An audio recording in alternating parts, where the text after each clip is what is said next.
Free general media network में मैं हूं अंजरुल बारी। किसानों करके किसान आंदोलन को लेकर के एक लंबे समय से दिल्ली के चारों बॉर्डर्स पर किसान बैठे हुए हैं, सरकार से मांग कर रहे हैं कि उनकी समस्याओं का कोई समाधान निकाला जाए। बावजूद इसके सरकार अपने हुई है। सरकार चाहती है कि किसी तरह से ये मामला आगे खिंचता चला जाए ताकि ये चीजें धीरे धीरे जो है हल और सरकार को अपने फैसले से पीछे न हटना पड़े। लेकिन किसान आंदोलन से देश को क्या नुकसान हो रहा है, लोकतंत्र को क्या नुकसान हो रहा है और इसका देश पर कितना असर। संसद में कार्रवाई, कांग्रेस ने अपने रुख को साफ कर दिया है। बराबर संसद के अंदर कार्रवाई के दौरान कांग्रेस की तरफ से मांग उठाई जा रही है कि इस पर बहस कराई जाए, लेकिन सरकार इस बहस से पीछे हटती हुई नजर आ। आखिर क्या कुछ हो रहा है, इसी तमाम बातचीत करने के लिए हमारे साथ कांग्रेस के वरिष्ठ नेता राज्यसभा सांसद प्रदीप टमटा साहब मौजूद हैं। आज हम उनसे इस मुद्दे पर। प्रदीप जी, बहुत बहुत स्वागत है आपका फ्री जनरल नेटवर्क में। अंजन भाई, आपको धन्यवाद। आपके चैनल के माध्यम से जहाँ तक मेरी आवाज़ जाई सबको भी उनका भी स्वागत, अभिनंदन। प्रदीप जी, सिलसिले को हम आगे बढ़ाएं। आपसे पहला सवाल हम ये जानना चाहेंगे कि जिस तरह से तमाम चीज़ें हो रही हैं, ये कहा जा सकता है कि तकरीबन 100 दिनों से ज़्यादा का समय हो चुका है। बराबर इस आंदोलन को लेकर के किसान दिल्ली के चारों तरफ, लेकिन सरकार है कि उस आंदोलन पे जो नहीं रेंग रही है। आप इसे किस तरह से देख रहे हैं? कौन सा ये रुख है सरकार का? देखिए, बुनियादी रूप से अगर कहना चाहूँ तो आप कह सकते हैं कि दिल्ली के बॉर्डर पर चारों ओर हजारों लाखों की तादाद में लोग आए हैं, बैठे हैं। बरसात झाड़ी निकल के अब गर्मियों की भी शुरुआत हो चुकी है, लेकिन उससे पहले 2 महीने पंजाब हरियाणा के बीच में किसान आंदोलन हुआ, रेल रोके आंदोलन हुआ, और जब केंद्र की सरकार ने वहाँ नहीं सुनी तो दिल्ली की ओर बढ़े। जहाँ तक संदर्भ में है, हमारी पार्टी का संदर्भ है, हमने शुरू से किसान आंदोलन के प्रारंभ होने से इन बिलों कानून का रूप बनने से पहले जब संसद में बिल आया था तो लोग राज्यसभा हो, राज्यसभा में मैं खुद रहा, हम इन बिलों का विरोध किया था। सत्ता पार्टी से कहा था कि इसको संसद की सैनिक या संसद समितियों में ज्वाइन दोनों जगह भेजा जाए, इस पर बहस की जो है स्टेक होल्डर से चीज़ जाए। तो हम शुरू से कांग्रेस पार्टी इस बिलों के खिलाफ थी, क्योंकि अभी देख रहे थे ये किसान को खेती को कॉर्पोरेट घरानों के हवाले करने की एक साजिश है। उसमें 9 सांसदों में जिनको पहली बार इतिहास राज्यसभा में अनुस्मरण किया गया था, 24 घंटे के धरने में बैठे, उसमें 3 सांसद कांग्रेस के लिए थे। और उसी क्रम में आज फिर 3 बिलों की वापसी के आंदोलन के साथ ही सहभागिता करते हुए पूरे कांग्रेस ने राज्यसभा में इस सवाल को उठाया और राज्यसभा की कार्रवाई चलने नहीं दी और अंत में कार्रवाई आगे के लिए स्थगित हुई। हम शुरू से ही इस आंदोलन के विरोध में है, लेकिन बुनियादी सवाल है कि सरकार का जो हठधर्मतापूर्ण रवैया है। जब बिल संसद में इंट्रोड्यूस हुआ था उससे पहले भी आप देखें, कोरोना का समय था, पूरे देश एक कर्फ्यू में जी रहा था। बिल्कुल, सरकार ने जिस तरह से उस समय जिसने ऑर्डर्स निकाला तो आपने उस कोरोना के काल के लोग घरों में बैठे हुए हैं, जब कोई बातचीत नहीं हो सकती, अखबार नहीं निकल रहे हैं, कुछ कोई एक दूसरे से संबंध नहीं कर सकता है, सरकार किस तरह है, उस समय आपने चुपके से 3 इन किसान बिलों को ऑर्डिनेंस निकाले। उसी से नियत साफ थी कि केंद्र की सरकार नहीं, तो आप सरकार की मंशा पे सवाल खड़े कर रहे हैं।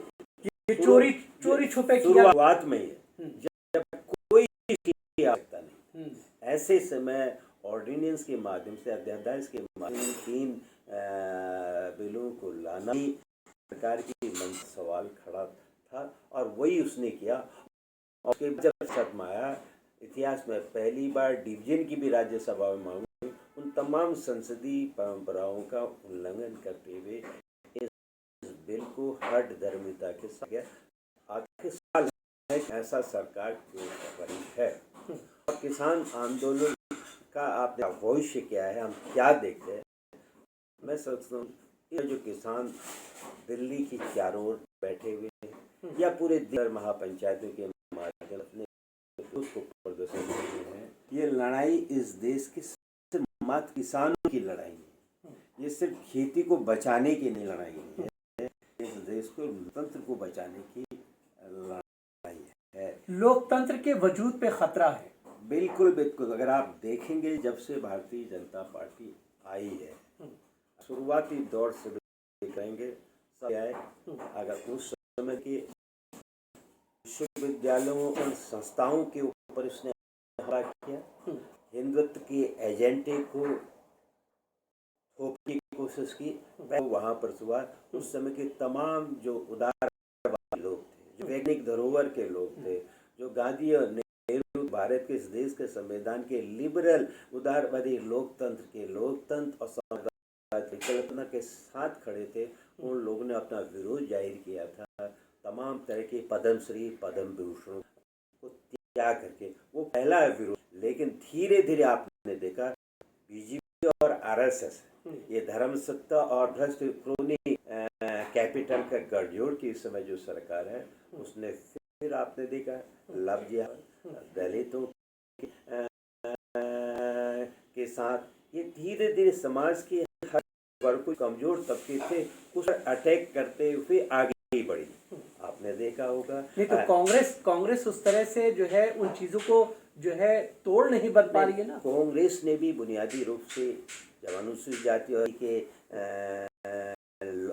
एक्ट पर भारत सरकार ने सुप्रीम कोर्ट के माध्यम से उसको डाइल्यूट करने की कोशिश की, कांग्रेस ने उस समय भी विरोध किया था। लेकिन मेरा ये कहना है कि अगर आप देखेंगे जब कोरोना आया, कोरोना का सांप्रदायिकरण करने की कोशिश की थी, किस तरह से एक धर्म विशेष के खिलाफ उसको टारगेट किया। नहीं तो कांग्रेस क्यों आवाज क्यों नहीं बन रही है?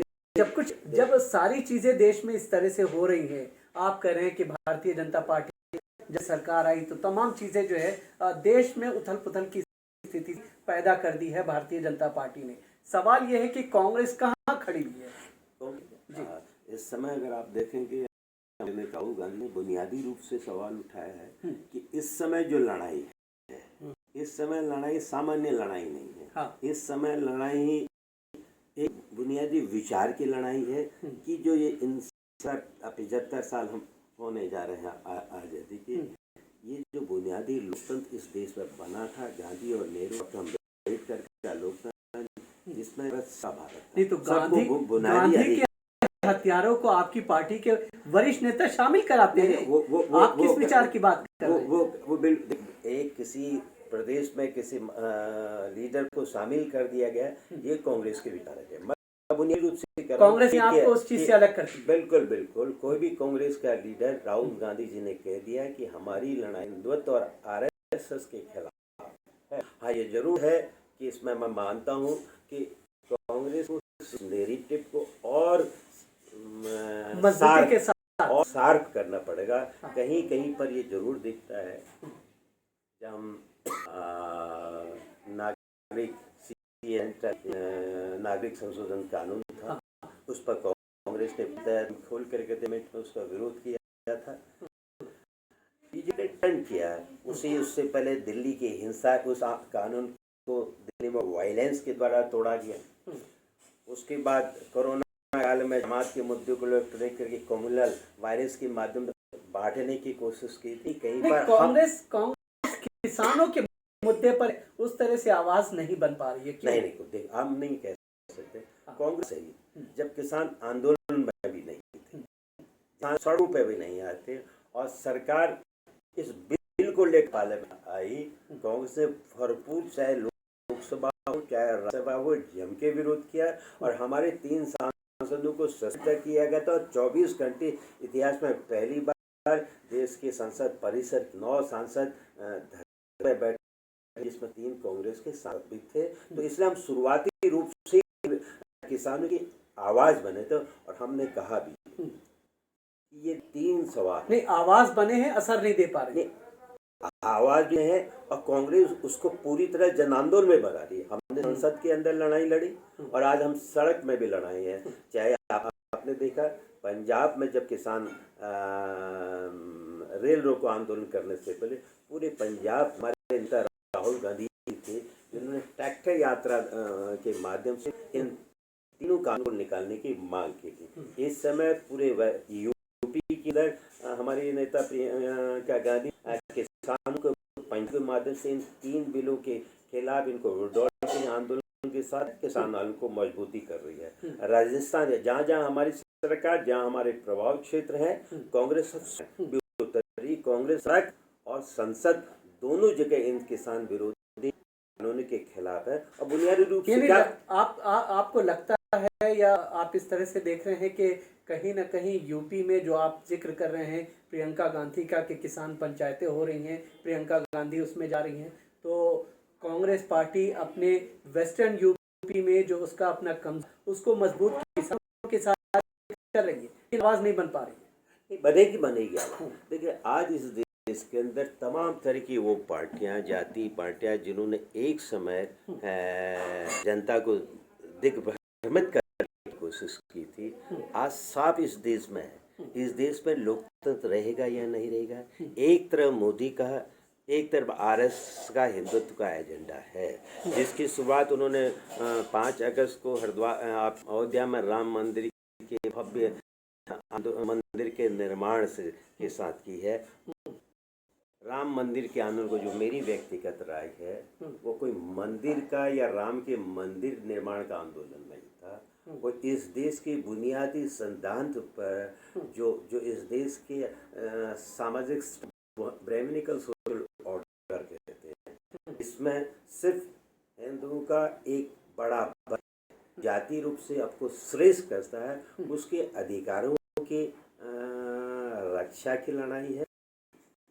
माइनॉरिटी सेक्शन है जिसमें दलित हैं, जिसमें पिछड़े वर्ग हैं, उनको फिर तमाम उन अधिकारों से दूर करने की कोशिश है जो भारतीय संविधान ने उनको। अच्छा, एक आखिरी सवाल आपसे जानना चाहेंगे। आपने शुरुआत में जो है लोकतंत्र के वजूद की बात कही और आपने कहा कि किसान आंदोलन अगर नाकाम हो जाता है तो लोकतंत्र एक तरह से उसको एक खतरा यहाँ पर दिखता हुआ नजर आता है। ये आप किस तरह से कह रहे हैं? मैं वो इसलिए कह रहा हूँ, शुरुआत में कही इन्होंने कि तमाम तरह की शिक्षण संस्थाओं, चाहे हमारी बैंकिंग इंस्टीट्यूशन को, जो लिबरल भारत की, जो नेहरू की इस देश के अंदर एक पूरे संस्थान थे, उसके बाद इन्होंने माइनॉरिटीज को अलग थलग करके उनके ऊपर हमले किए गए। और अंतिम कड़ी थी जब देश ने, इस देश के संविधान ने कहीं नहीं लिखा है कि एक खास विशेष धर्मों को भारत नागरिकता का अधिकार होगा। इसने पहली बार जो सिटीजन अमेंडमेंट एक्ट के माध्यम से भारत को एक धर्म विशेष के रूप में परिभाषित करने की कोशिश की है। दूसरी तरफ अगर आप देखेंगे कि इन्होंने दलितों के अधिकारों को, चाहे वो एट्रोसिटी एक्ट को क्या कहते हैं कमजोर करने की कोशिश की हो, या इन पिछले 7 सालों के अंदर जब से मोदी आए हैं पूरी तरह से क्या कहते हैं आरक्षण के सवाल को एक तरह से खत्म करने का सवाल किया। और सबसे बड़ी चीज है, इस देश में रोजगार का जो सबसे बड़ा केंद्र है वो पब्लिक सार्वजनिक क्षेत्र है, जहाँ नौकरियों की विशाल भारत में अगर सबसे ज्यादा नौकरी वाला है वो सार्वजनिक क्षेत्र है। वो सार्वजनिक नेहरू इस बुनियादी अर्थव्यवस्था की नींव रखे थी। और इस बजट में प्रधानमंत्री वित्त मंत्री कह दिया अब इस देश को सेक्टर की आवश्यकता नहीं है, हम अब न्यूनतम भागीदारी अब हमारी सार्वजनिक क्षेत्र में रहेगी। इसका नुकसान किसको होने वाला है? सबसे ज़्यादा समाज के वंचित समूह के लोग हैं, चाहे दलित हैं, चाहे पिछड़े भारतीय समाज के सबसे उन पर अधिक चोट करके उसके बाद आपने देखा होगा इसी बिल में इसी कोरोना काल में ही तमाम लेबर कानूनों को आज के दौर में 100 से ऊपर जो प्रतिष्ठान है वहीं पर labour dispute act and dispute act labour लॉजों को लागू किया जाएगा। आज इस देश के अंदर अब मजदूर सुरक्षित नहीं है, उसके ट्रेड यूनियन के अधिकारियों को कम कर दिए गए, उसके घंटे को आपने राज्यों ने तो काम के घंटे को 8 घंटे से बढ़ा करके 12 घंटे तक कर दिया है। तो मजदूर अधिकारियों को कर्टेल किया गया था। अब अंतिम लड़ाई है, जब आपने पब्लिक सेगमेंटल कर दिया है तो एक ही क्षेत्र रह गया है जहाँ पर इस देश के कॉरपोरेट जगत की पहुँच नहीं थी, वो खेती का क्षेत्र था, कृषि का क्षेत्र था। और आज आप के माध्यम से खेती की भी निजीकरण की शुरुआत कर दी है। वो किसान जो 80% इस देश का मार्जिनल किसान है, स्मॉल छोटा किसान है, गरीब किसान है, अब आप उसको अपने ही खेत में मालिक की जगह जिस धरती के छोटे से टुकड़े, ये मेरी गरिमा प्रतिष्ठा का प्रतीक है, उसको आप उसी क्षेत्र में कॉर्पोरेट के हाथों में डाल करके उसको मजदूर बनाने जा रहे हैं। उसकी बार्गेनिंग पावर को ख़त्म कर रहे हैं। आप कह रहे हैं कि हम एमएसपी को कहाँ ख़त्म कर रहे हैं? दो साफ एक तरफ अगर प्राइवेट सेक्टर की मंडियाँ आ गई और पब्लिक सेक्टर की मंडियाँ अपने आप ख़त्म हो जाएंगी, क्योंकि आपने प्राइवेट सेक्टर को तमाम तरह की टैक्स उससे छूट दे दी है। तो कोई भी जो बिजनेसमैन है क्षेत्र मंडी में नहीं कि वहाँ एमएसपी का कानून लागू है, वो अपने प्राइवेट मंडियों में जाएगा जहाँ उनको सरकार को किसी तरह का टैक्स होगा और न्यूनतम मजदूरी लागू नहीं, क्योंकि कानून में ऐसा कोई प्रावधान नहीं है। तो इसलिए अगर आप अंतिम धड़ा इस देश का जो किसान है अगर वो चोट में खा जाएगा, वो तबाह हो जाएगा। लोकतंत्र किसके लिए है? न मजदूरों के लिए है, न दलितों के लिए है, न वंचितों के लिए है, न माइनॉरिटी के लिए है। अब वो खेती के लिए भी नहीं रह जाएगा, अब किसानों के भी नहीं रह जाएगा। तो ये सिर्फ एक छोटे सत्य तक के, इसीलिए मैं कह रहा हूँ इस देश में जो सत्ता चाहिए, धर्म सत्ता एक तरह हिंदुत्व की विचारधारा, उसका धर्म से कोई लेना देना, वो पॉलिटिकल एक विचारधारा है जो लोगों की करनी चाहती है। और दूसरा कैपिटलिस्ट है, जहाँ एक चंद पूंजियों का गठजोड़ है कि वो पूरी सत्ता पर काबिज करके देश के संसाधनों पर कब्जा कर दे। तो इसलिए मैं मानता हूँ कि आंदोलन का सफल होना भारतीय लोकतंत्र को बचाने का बड़ा आंदोलन है। और इसलिए कहा जा सकता है ये आंदोलन से खेती को बचाने का आंदोलन है, ये इसको बचाने का आंदोलन नहीं है। ये देश के लोकतंत्र को भी, इस देश के सेकुलर कैरेक्टर को भी बचाने का आंदोलन है। तो ये थे प्रदीप टमटा साहब, जिनका साफ तौर पे ये मानना है कि देश के लोकतंत्र को अगर बचाना है तो जाहिर है कि जिस तरह से किसान सड़कों पर बैठा हुआ है, इसकी समस्याओं को समझना होगा, इस आंदोलन को कामयाब बनाना होगा। साफ तौर पर ये मानना है। साथ ही साथ इसकी तमाम ये कारण है वो यहाँ पर गिनाते हुए नजर आए। बहुत बहुत शुक्रिया प्रदीप टमटा साहब, आपने विस्तार से इस पूरे मुद्दे पर बातचीत की।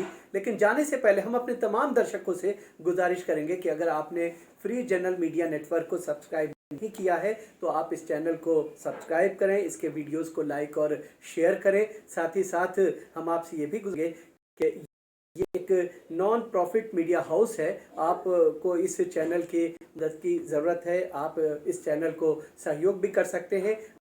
नीचे जो है जो टिकर चल रहा है वहाँ पर जाकर के अपनी मदद दे सकते हैं। तो आज के प्रोग्राम में फ़िलहाल इतना ही, हमें इजाज़त दीजिए। आदाब।